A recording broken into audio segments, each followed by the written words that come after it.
bahan bonsai sancang yang besar. Terus di sebelah kirinya sama kanan itu sama-sama dulu dari sepuntung rokok mil kecilnya.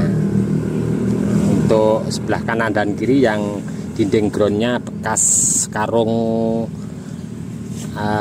pakan kucing ya. Nah, kita lihat mendekatnya. Untuk konsep besar batangnya kira-kira perbandingannya lebih cepat yang mana dengan konsep media tanam yang berbeda seperti apa?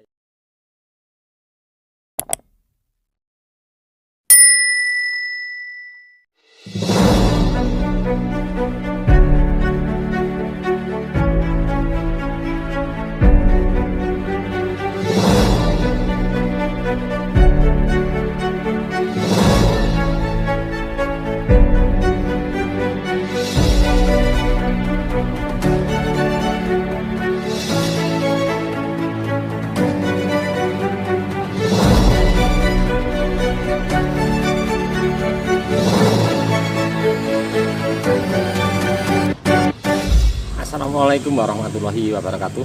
Jumpa lagi bersama saya di channel Bonsai Gembong, tentunya di channel Belajar Bonsai Bersama. Oke sedulur bonsai, mudah-mudahan kita semua selalu diberi kesehatan dan juga dilancarkan rezekinya.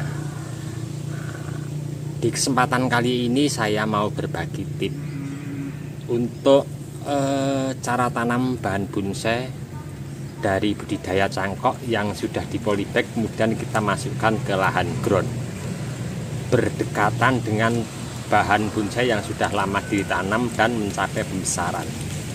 Nah, tentunya sangat riskan sekali ya, dimana tanaman yang sudah lama akan mengganggu ke dinding ground media tanam baru untuk akar yang lama tentunya.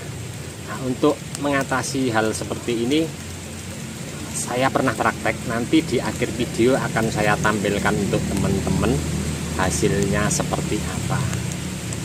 Tentunya saya berpraktek seperti ini pernah mengalami ya, untuk penanaman bahan bonsai baru di lahan ground berdekatan dengan pohon yang lama, akar yang pohon lama masuk ke dinding ground yang baru. Oke, langsung saja, mudah-mudahan ini nanti bermanfaat untuk teman-teman. Nah, di sini nanti akan saya jelaskan secara detail, dimana karena saya pernah praktek dan nanti akan saya tunjukkan untuk teman-teman. Letak penanaman sudah saya persiapkan ya untuk dinding groundnya. Di sini letaknya berdekatan sama bahan bonsai yang sudah saya tanam lama, paling sekitar 1 meter lebih ya jaraknya, 1 meter kurang lebih dengan bahan bonsai sancang. Itu untuk lingkar batangnya sekitar sudah 30, kalau 30 lebih. Sama di sebelah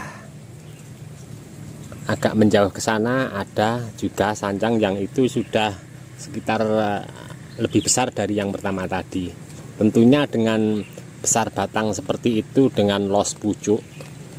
Nah, kita lihat keduanya, tentu akar sudah menjalar turun ke tanah, lari bertebaran ke sekelilingnya. Nah, untuk ini akan saya ambilkan contoh bahan bonsai sancang sudah ada di polybag, sudah saya persiapkan, nanti saya tanam di sini. Nah, sedikit untuk tip teman-teman, di sini memang dulu ada bahan bonsai juga ya sancang. Saya bongkar, saya ambil media tanamnya. Nah, nampak di sini untuk media tanam bekas bongkaran yang sudah saya panen, tapi untuk media tanam ini tentunya akar banyak ya, akar-akar bekas yang turun ke bawah tetap kita bersihkan ya. Nah, yang di sebelah sana untuk akarnya sudah saya bersihkan, kita maksimalkan sedetail mungkin untuk pembersihan akar, terutama akar yang besar ya. Nah, terus di sini saya akan campur sama sekam yang sudah lapuk. Sebenarnya untuk sekam pakai baru enggak apa-apa ya. Untuk Secara logika ya, ini bekas media tanam yang kita pakai tanam sebelumnya. Tentunya untuk unsur hara atau nutrisi pada kandungan tanah ini nol ya, tidak ada. Jadi ini nanti pengaplikasian untuk media tanam saya pakai yang bekas ini, saya campur sama sekam. Jangan pakai dicampur pupuk apapun. Karena apa? Di saat kita campur pakai pupuk, kita masukkan ke dinding ground buat tanam, tentunya tanaman yang di sebelah tadi akarnya akan masuk ke dinding ground yang baru, kemudian akan menghambat untuk pertumbuhan daripada tanaman yang baru kita tanam. Oke, saya mau mencoba lakukan penanaman dulu, dan nanti di akhir video akan saya tunjukkan sepil contoh yang saya praktekkan penanaman 2 bahan. Untuk pengaplikasian medianya, yang satu untuk konsepnya sama seperti yang saya lakukan ini, terus yang satunya lagi saya tanam pengaplikasian dengan media tanam baru, kemudian sama sekam, kemudian saya campur sama pupuk. Nanti perbedaannya seperti apa.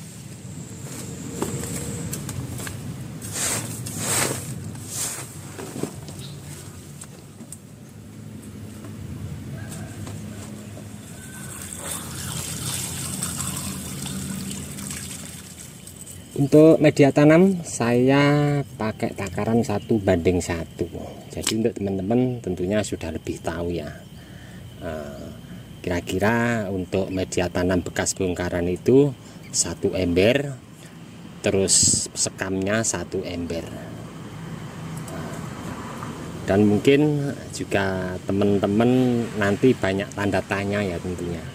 Setelah bahan kita tanam di sini, karena media tanam di sini tanpa ada pupuk kandang, tanpa ada nutrisi, dan tanpa ada unsur hara sedikit pun, untuk pertumbuhan bahan yang kita tanam di sini tentunya tidak ada asupan nutrisi ya. Nanti akan saya jelaskan untuk teman-teman bagaimana cara pemupukan dan trik kapan waktunya kita lakukan pemupukan, biar bahan-bahan bonsai yang terdekat dengan dinding ground baru ini akarnya tidak masuk ke dinding ground ini, tidak mengganggu untuk pertumbuhan bahan baru yang kita tanam.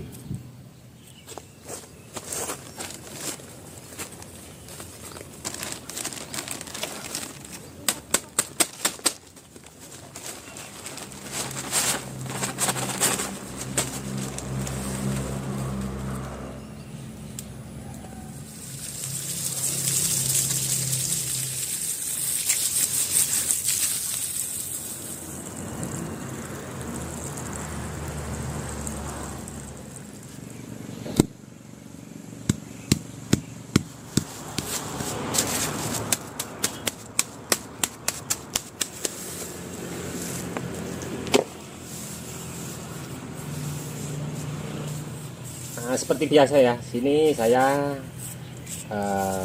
tak-takan untuk teman-teman bebas ya, bisa pakai karpet ataupun akal temen yang lain. Nanti yang penting intinya untuk tak-takan buat akar biar tidak lurus ke bawah, agar menyamping. Di sini tadi memang sengaja di bawahnya sini saya kasih ubin biar nanti kalau pas pertumbuhan mulai menarik untuk pembesaran batang biar tidak turun ke bawah.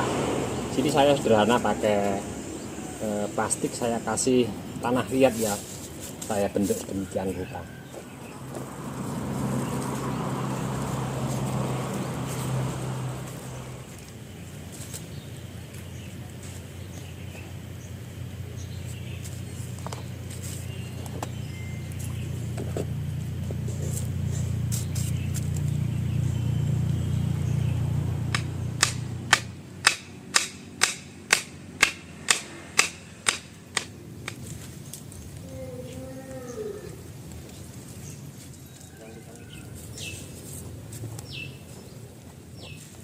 Untuk penimbunan media tanamnya yang di bawah akar ini tadi saya pakai media tanam bekas bongkaran di polybag.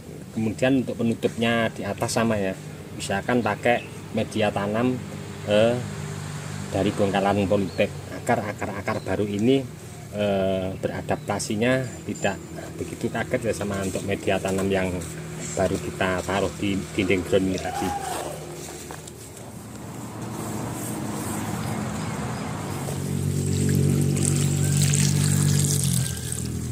Untuk ini tadi memang sengaja tidak saya kurangi akarnya, cuman sedikit akar yang tumbuh pada posisi di atas. Jadi saya usahakan rata tadi, yang saya sisakan akarnya full tanpa saya kurangi. Kenapa? Karena dengan besar batang sekian, biar untuk mensuplai pertumbuhan batang ini cepat berkembang.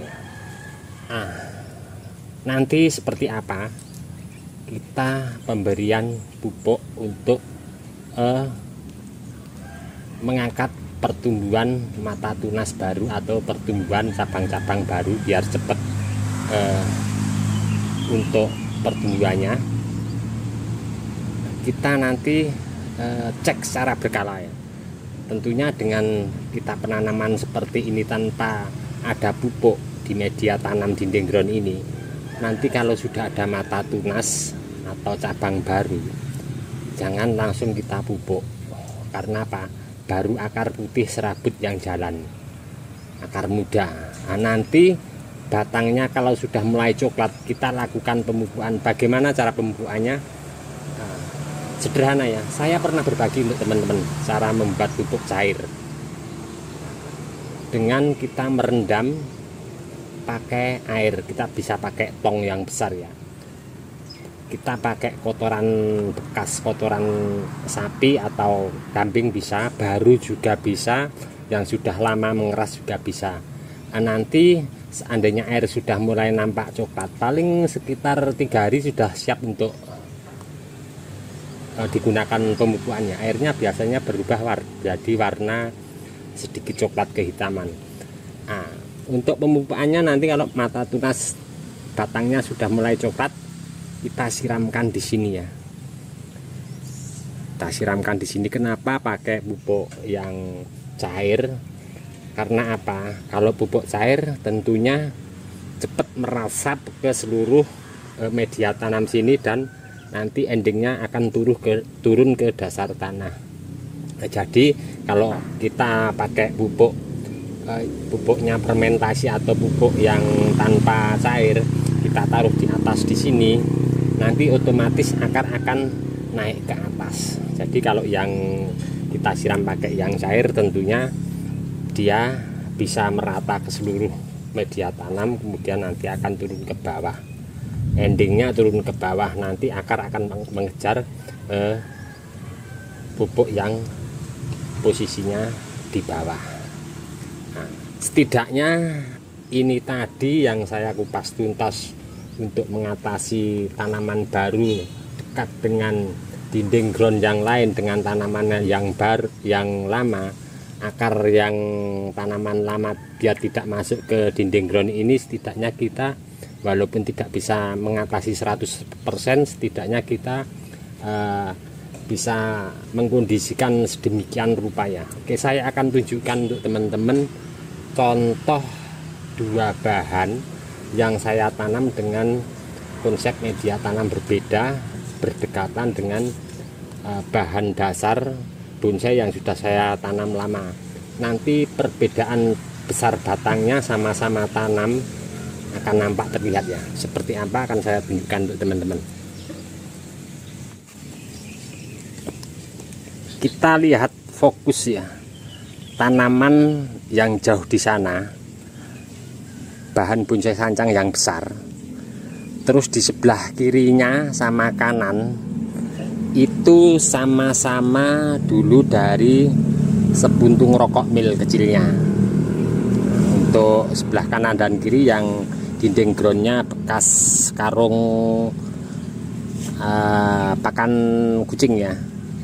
Nah, kita lihat mendekatnya untuk konsep besar batangnya, kira-kira perbandingannya lebih cepat yang mana dengan konsep media tanam yang berbeda seperti apa yang saya sampaikan baru saja ini tadi ya. Nah, ini untuk tanaman yang sudah lama ya. Ini lingkar sekitar kalau 40 kurang sedikit. Nah, di sebelah kanan kita lihat, ini dekat sekali ya jaraknya. Kita lihat tanaman yang baru, lebih duluan yang sebelah kiri tadi yang besar. Ini media tanamnya saya memakai seperti konsep apa yang sudah saya berbagi untuk teman-teman. Untuk besar batangnya sekian ya. Nah, terus kita lihat ke sebelah yang paling kiri ya. Kita lihat.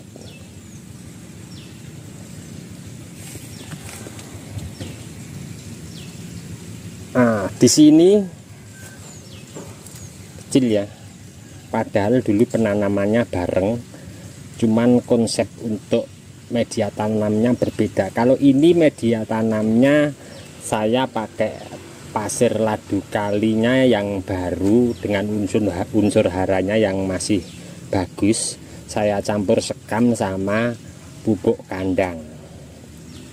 Nah, jadi tentunya kalau berdekatan dengan tanaman kita yang lama, tentunya akar akan naik ke sini cari asupan nutrisi, jadi mengganggu pertumbuhan daripada pembesaran batang.